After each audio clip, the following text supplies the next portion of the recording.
What's up, everybody? Welcome to yet another episode of the Lively Chats with me, Thembernator Lively. Apha enkqubeni ke sihlale nabantu iitshomi zethu sinqokole nabo basibalisele ngobomi babo, hoping ba nawe you can actually get to be inspired. Take something out of it. And ukhumbule kubana namhlanje sinaye uZ ozobuya athini at Mirror Moments with Z on whatever we'll be discussing. And today we are joined by none other, a friend to me. She is Miss Hope to you, obviously. She's an entrepreneur and everything else that you'll get to discover on this show. We'll also find out how did she become Miss Hope. Help me welcome Hope.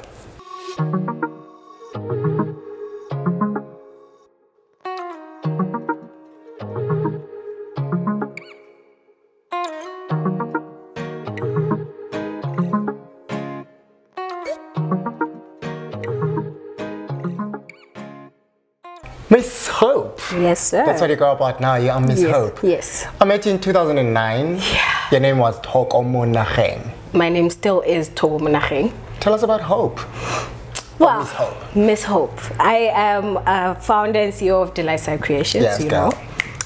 Yes. I'm a businesswoman, aspiring wine connoisseur. So yeah. Speak it to life. You are a businesswoman. I am. The fact that you've registered it and you're actually doing it, you are that. And you are what you think you are. It is operating. So actually, yeah, you're right. Your life is amazing.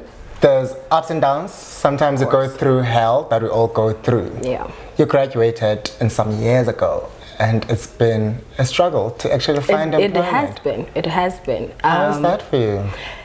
It's difficult, obviously, but everyone goes through that. But I've been blessed enough to find some things that I can do here and there, being my business. So yeah. So from psychology to events, how did that even come about? Okay, so the funny thing about that is I wanted to study drama in varsity, and my mom was like, nope, not happening. Get something that will put food on the table. I studied psychology, and then after that I gave her a degree, and I went and did my passion. Okay, so you wanted to study drama, and you're not mentioning anything about your passion now. Yeah, well, we were in the same choir, right? Do you remember? You were stalking me, following me everywhere, so you wanted to be in everything that I've done. Please, you loved me. You loved my presence in your life. Okay. So in the choir, I discovered that I have a passion for bringing people together, just bringing people together, feed them, have conversations and things like that. So I grew from that. But you're not being honest. You became Hope because people started calling me Themba. Oh my God. And Themba. then you always called yourself Matri. No, in varsity you always used to say that you were the male version of me. You brought that up. Because you love me. You brought that up anyways. No. Life happened, you moved back home. Yes. And it was not one of the nicest things to ever happen to you. And there was just a lot of conflict with sisters, which you now like, I want jail. How was that experience, having to move from Hatfield and then go back to Thembisa after you have sworn to yourself that I've made it out of this place? Yeah. Look, don't get me wrong, Thembisa is a wonderful place. Of course. I grew up there. Exactly, 1632. I grew up there. It's a beautiful place, but I wanted more for myself.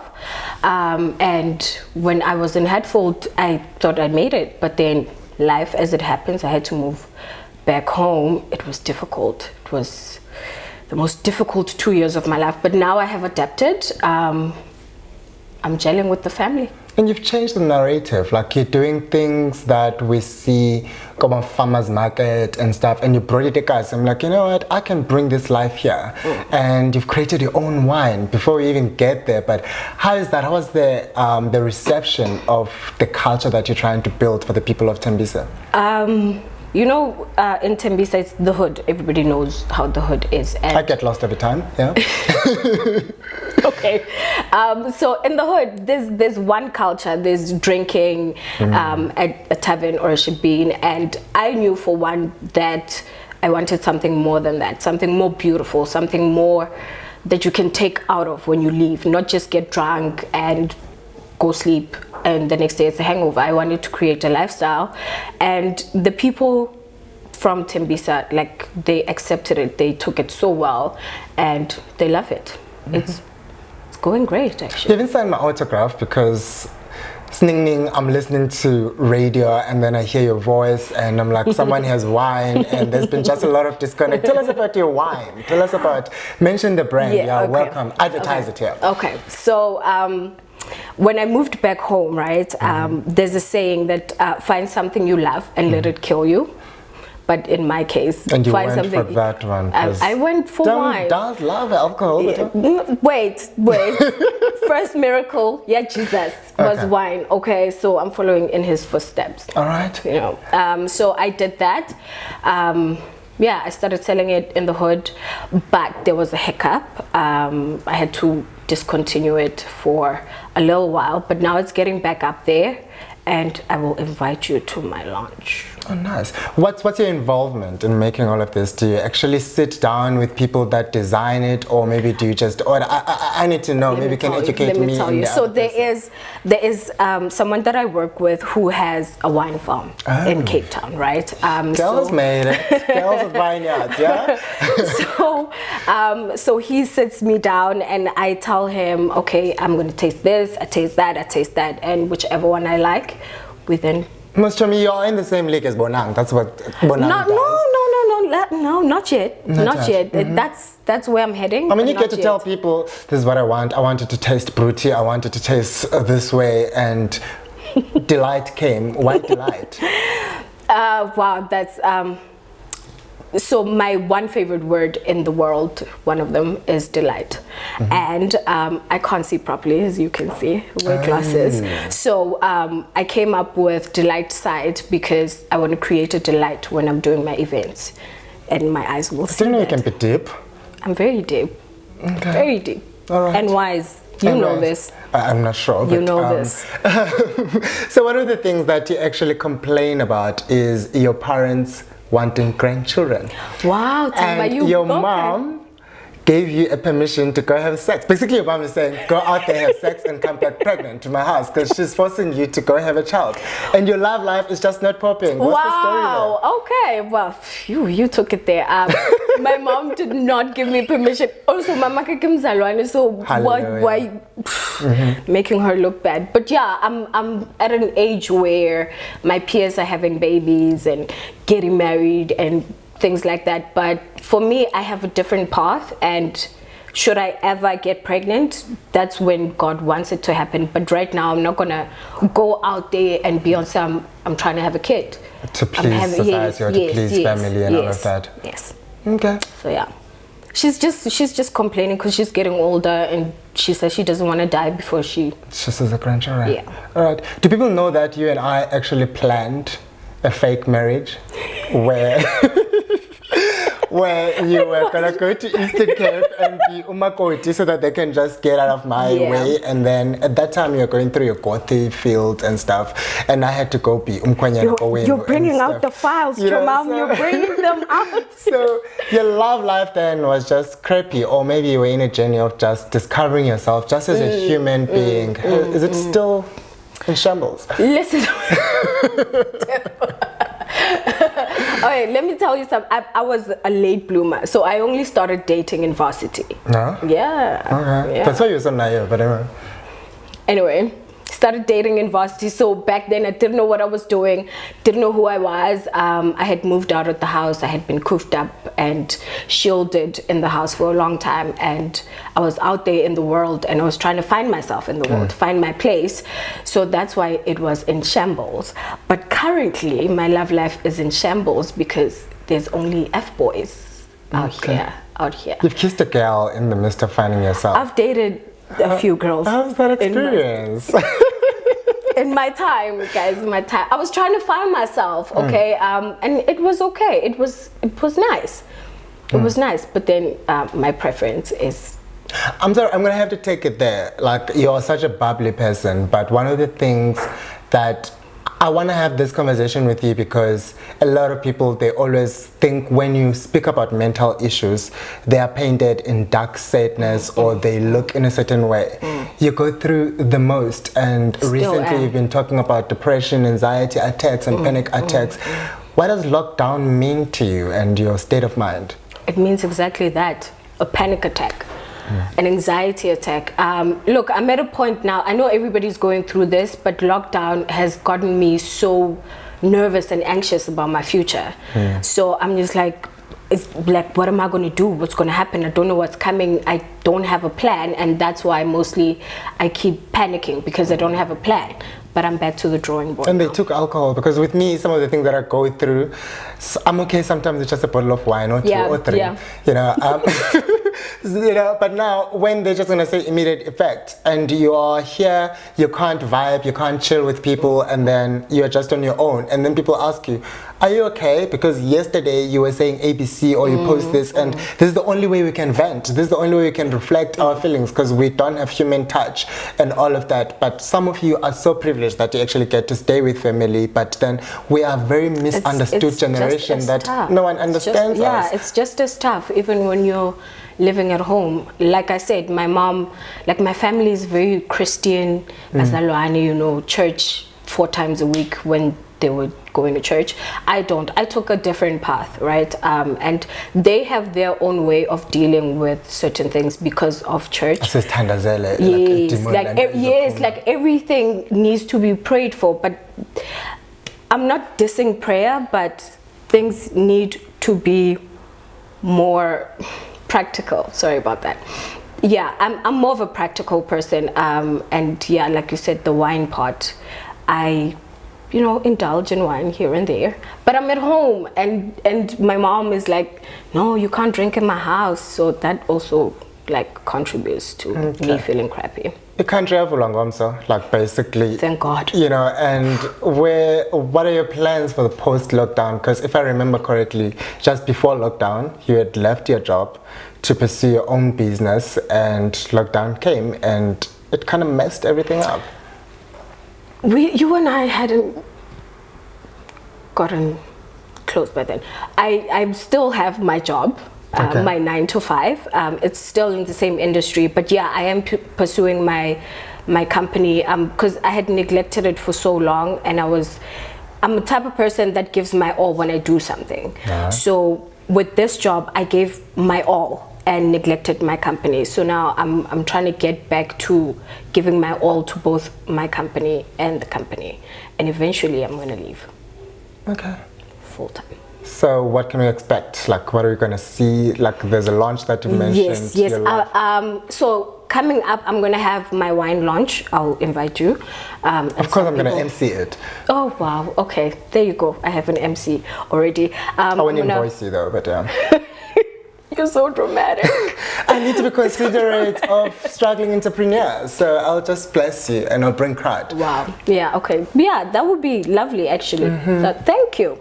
You're welcome. Thank you. I'm going to do the launch, and I'm going to do more of my farmers market type of events in the hood. Get back to creating that intimate, classy, elegant event lifestyle. So yeah, that's the plan. Okay. You have grown, and you are said there was a point when people thought that you were pregnant. Yeah. What is happening? Or what Themba, you're bringing out all the files, yo. It's a lively chat. Yo. Let's just talk about this kind of things. Yeah, I had gained so much weight, so much weight. I think depression also kind of contributed in that, because I would eat my feelings, you know. So yeah, I gained tremendous weight and limkaba, because I was also drinking quite a lot, and I got a pot belly. And so it does happen, because I know that when I was first diagnosed with depression, I was diagnosed, and I genuinely ignored it. Like, fuck this shit. Yeah, because there's a stigma behind it. Like, if you're black, it's a white people type of. Like, this is not me. And in the midst of trying to put my life together, I kind of destroyed myself, because I was that person that can almost every day.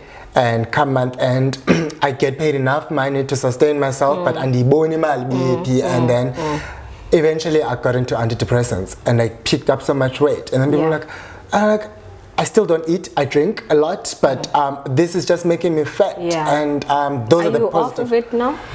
Recently, I am out of them. How's but that? It's not.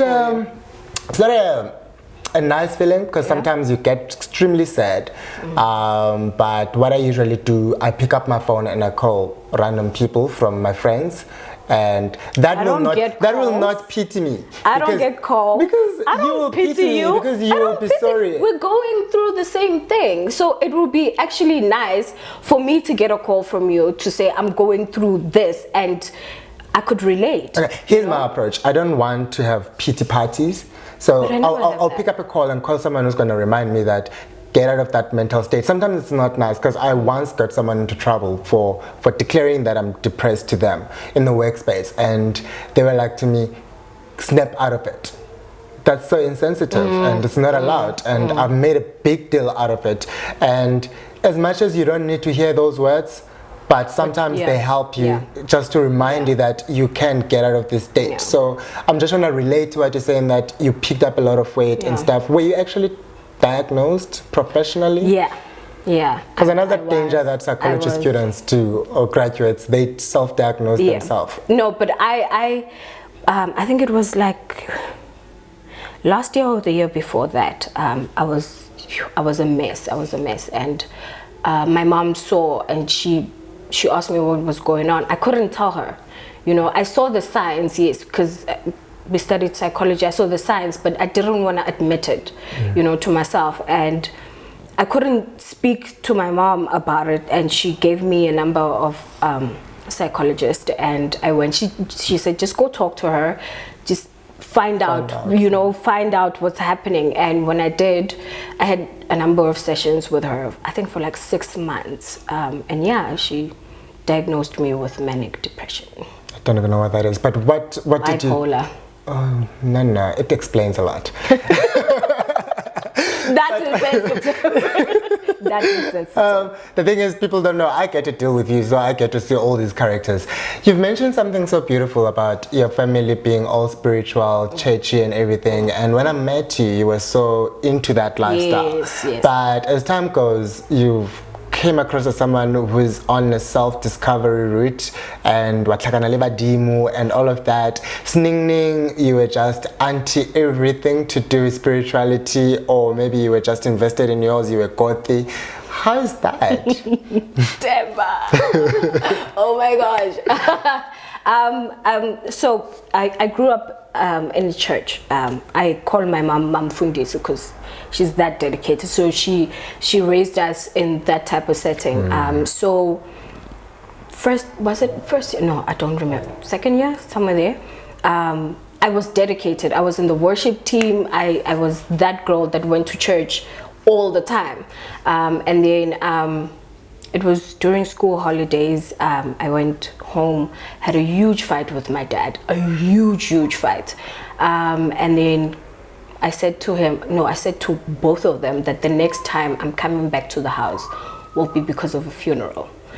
A day later, my dad died. The very next day, my dad died. So I felt betrayed by God. I was like, but I'm so dedicated to you. I'm a servant. How you going to do this to me? And that's when everything But you just spoke went it to life. And yeah, well, I mean, Themba, back then, I mean, even when I said it, it's not something that I thought of. I was fuming because of the fight. I didn't even think much of it. I only remembered when my mom called me to come back home that I actually said this, you know. And yeah, and that broke me, because for a number of years I felt like I killed my own dad. And yeah, that's what happened. And then the grief, how did you go through all of that? I left church. I started smoking, I started drinking, I started dating. I did everything that the church does not, what is the word? What is the English word? Approve, yeah, or condone, yeah. I did all of those things, and that's how I... Yeah.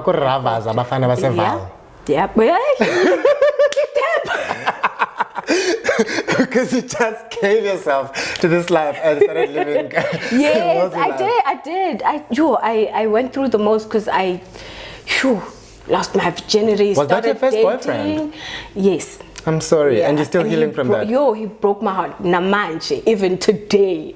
I'm still healing from that. I've been through a lot, actually. It makes sense that I'm depressed. Listen, honey, I'm still recovering from a relationship from 5 years ago. Yeah, okay. And but then, what was your lesson from all these things? Like from the anger that you held, and from letting loose and just letting go of yourself, and just being be. What was the positive outcome of it? The positive outcome that I got was that I can't let anything that somebody does change me, be it my relationships or friends or family, anything. I cannot not be me because you came and messed up in my life, you know.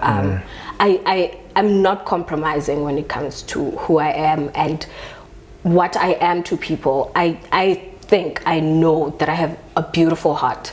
I'm a giving soul. I'm a healer, you know. So just because certain things took place in my life doesn't mean that I should change and be like. And how did you work around the guilt of my dad? Yeah. I still have it. But like I said, with the sessions, I got to learn to forgive myself.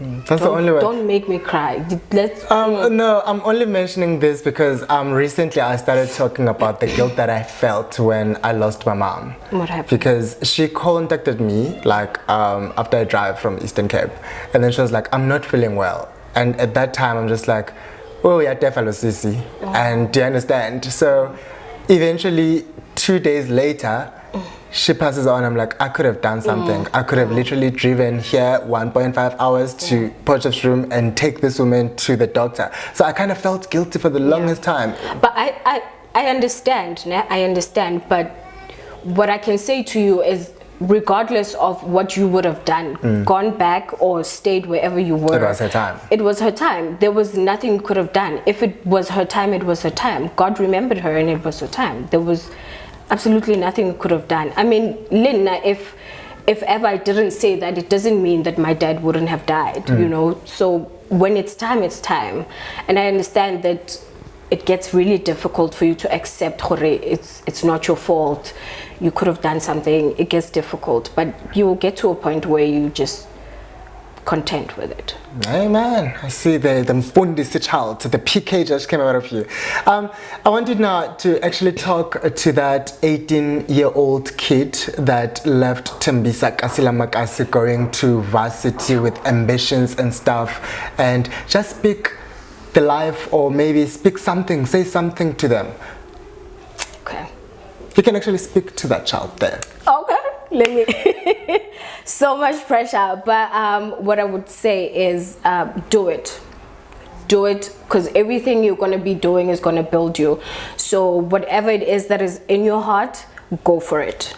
So yeah, that's it. I don't have anything deep to say. That's the best I could do. All right, we still hang out with Miss Hope, and we will definitely be hang out with her after this, because now it is that time. We all looking forward to Mirror Moments with Z. Makasiva babana uthini yena ngoba lokho kule ndlela siphilayo kwaye kobomi siphilayo, the spiritual guidance that we actually do need, or someone just to reflect on the life humbles or hiccups zonke ezo zinto wethu that we're going through. Mirror Moments with Z. Hope you enjoy.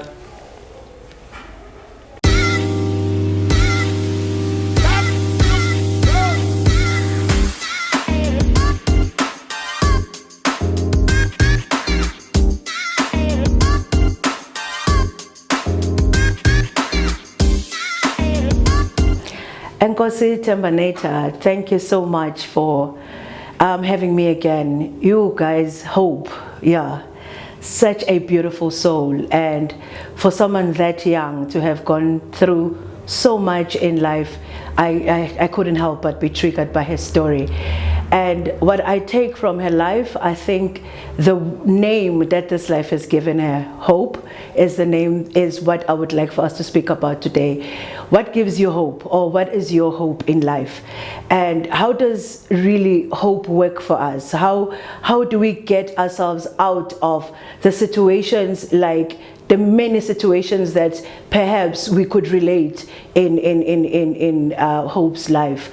You know, with the pandemic that we've had to go through, and the whole lockdown, the whole being alone, it forces us to then look within for the things that we need to see happening in our lives. It forces us to relook our relationships with our families.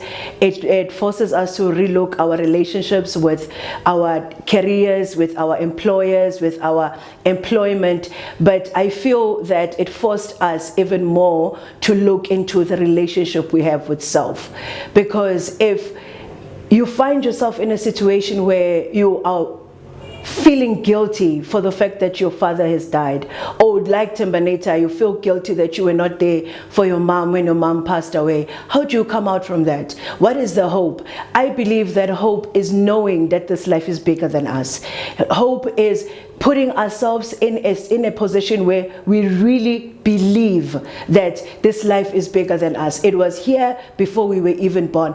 All the things that we go through every day are not a surprise. These are the things, yes, sometimes as a result of our choices, which is why I say you find yourself in a situation where you now have to deal with self and be real with you and the things that you've chosen and the things that you've spoken that you shouldn't have, and learn not to speak like that before again, and learn not to choose those things again. However, even if you have done all that and you're looking yourself in the mirror, you're not liking the person that you're seeing, always remember this life is bigger than you. There is God, there is a lot of forces out there that are bigger than us that can pull us up. But all that will only happen if you have the faith and the hope inside you that I am not a mistake, that I am not it. End it all here. There is something bigger than me that can pull me out of this, and it has always been looking out for me. Regardless of the things that I have said and done, I can come out of this.